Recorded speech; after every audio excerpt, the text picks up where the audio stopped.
Hi, my name is Peg Coker, and I'm Executive Director of Literacy Volunteers Fox Valley. If you're viewing this, you've expressed an interest in being a literacy volunteer. You probably know our basic framework, but what else do you need to know? That's the purpose of this module.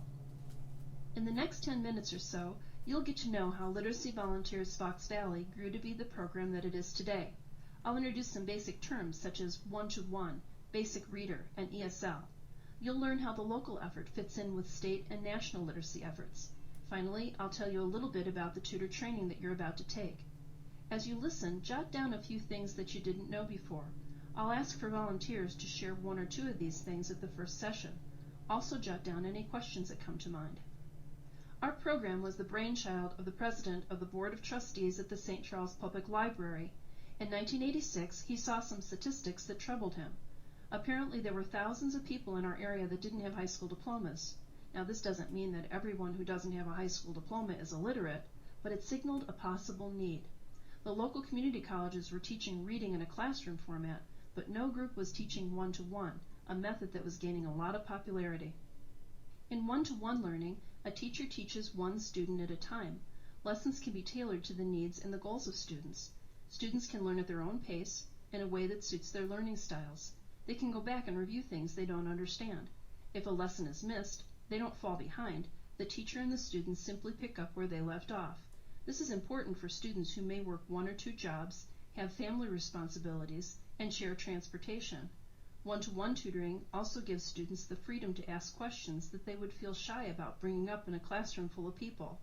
Students learn exactly what they need to know so they can put it into practice right away. Because they're practicing new skills in a real-life context, retention is very high, a perfect system for adults who might have experienced failure in a classroom situation or didn't attend school as we know it.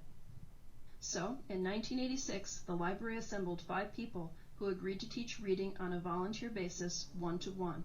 Growth was rapid. In 2 years' time, more than 50 adults had enrolled. Adults came from St. Charles and also Geneva and Batavia. It became clear that a more structured program was needed, and we needed more volunteers. We sought help from Literacy Volunteers of America, the second largest volunteer literacy organization in the U.S. The first largest was Laubach Literacy, but their method was very structured. LVA's method was more in tune with the one-to-one concept we were after. We soon became affiliated with LVA and became financially independent of the St. Charles Public Library. Even today, local libraries offer meeting and office space to us in kind, but we're not a library program, and we don't receive funding from the library. We have our own tax-exempt status as a nonprofit organization under Section 501c3 of the IRS Code. The program is made possible in part by a grant awarded by the Illinois State Library, a division of the Office of Secretary of State, using state funds designated for literacy. United Way of Central Kane County, Batavia United Way, and Geneva Community Chest fund us, as do foundations and private donors. We also have a couple of fundraisers every year to make ends meet. Our main fundraiser, the Trivia Bee for Literacy, is held in March every year. By 1990, 4 years into the project, St. Charles, Geneva, and Batavia were starting to change. Factories were closing down and making way for more service-based businesses. Buildings started springing up west of Randall Road, as well as new subdivisions. Before this time, there was nothing but cornfields west of Randall Road. At the same time, Chicago was becoming a scarier place to live. Immigrants sought the safety of the suburbs where they could send their children to good schools and where they could find jobs as unskilled laborers. The area welcomed immigrants because there were few workers for the many restaurants and hotels that were opening for business. The population was growing quickly, and so was our program. Now we were serving about 150 people annually, but because of the change in our local population, about 40% of our students were basic readers and about 60% were ESL students. We expanded our program so our tutors were prepared to teach English as a second language as well as reading. By 1991, the federal government was beginning to recognize the problem of illiteracy. Statistics showed that St. Charles wasn't the only town with low-level readers. The U.S. Department of Education discovered that 40 million adults in America couldn't read. Illiteracy was costing businesses more than $1 billion each year because it led to low productivity, workplace accidents, poor product quality, and lost supervisory time. Technology was demanding that employees flex to constant change. It was becoming more and more difficult to hire competent employees. It was estimated that 75% of the unemployed were functionally illiterate. There was no way that the United States was going to remain competitive in a global economy if 40 million adults lacked basic skills. First Lady Barbara Bush embraced literacy and brought it into the national spotlight. She even had her dog dictate a book called Millie's Book and donated the proceeds to the Barbara Bush Foundation for Family Literacy. Congress created the National Institute for Literacy. We have a wealth of information at our fingertips about literacy efforts nationwide and their success. Soon afterward, Literacy Volunteers of America, with whom we were affiliated, merged with Laubach Literacy to become Pro-Literacy America, the largest adult volunteer literacy organization in the United States. Today it has more than 1,200 member groups nationwide. We're members of Pro-Literacy America. In fact, we are one of 400 Pro-Literacy America affiliates that are accredited. That means we're among an elite group of literacy organizations that are distinguished by superior professional leadership, effective programs, committed governing boards, and outstanding volunteer support. We even received commendations for our strategic plan and our system of supporting tutors. All of this national research and support is wonderful to have, but what really happens in literacy happens right here at the grassroots level. Our literacy volunteers have a solid reputation for effectiveness, and we're called on to serve people in many different venues. For example, local businesses recognize that there's a benefit to helping employees read, write, and speak English more effectively. After all, communication is at the heart of any business. Many businesses refer employees to the program, and several ask that we come to the workplace. They provide space for the lessons, and sometimes provide incentive for employees to learn. Employees can learn work-related English, or anything else they want to know.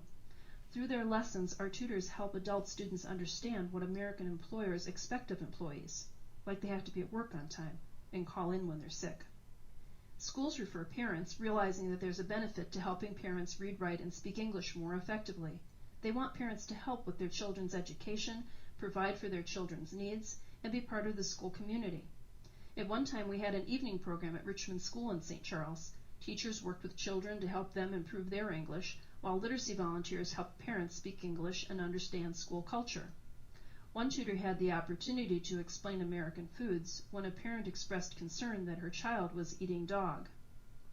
She saw that hush puppies were being served on the lunch menu. Our tutors also work with adults at Batavia Apartments, a low-income housing complex run by the Franciscans. Our goal is to help adults who have the least skills and the fewest resources. Batavia Apartments has a community room where tutors and students can meet. For liability purposes, we always recommend that tutors and students meet in public areas such as local libraries and churches, never private homes. We receive many referrals from schools, businesses, and Batavia Apartments, but the largest number of our students are referred by friends and family members who have had success with the program. Now that's a testament to tutor effectiveness.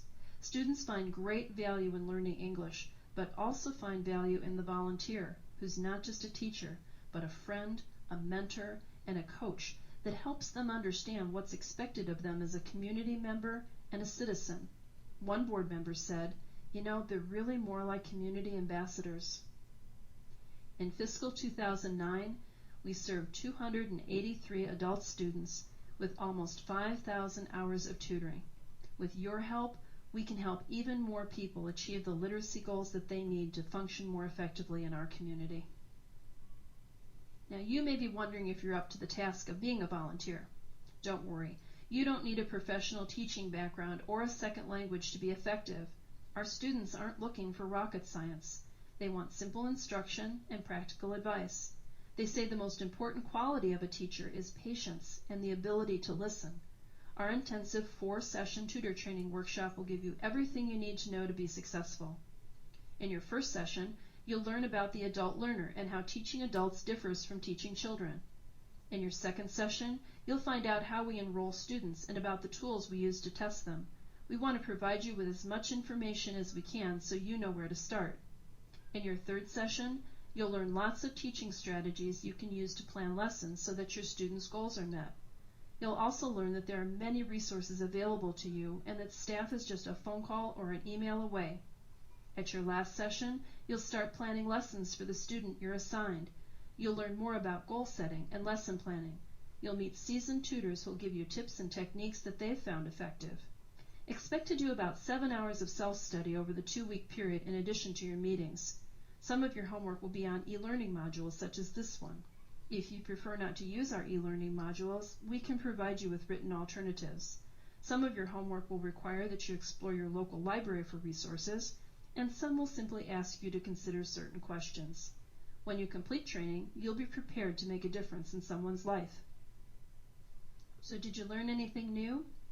If you have any questions that you'd like to ask prior to the workshop, call us at 630-584-2811 or email lvfoxvalley@aol.com. See you at training.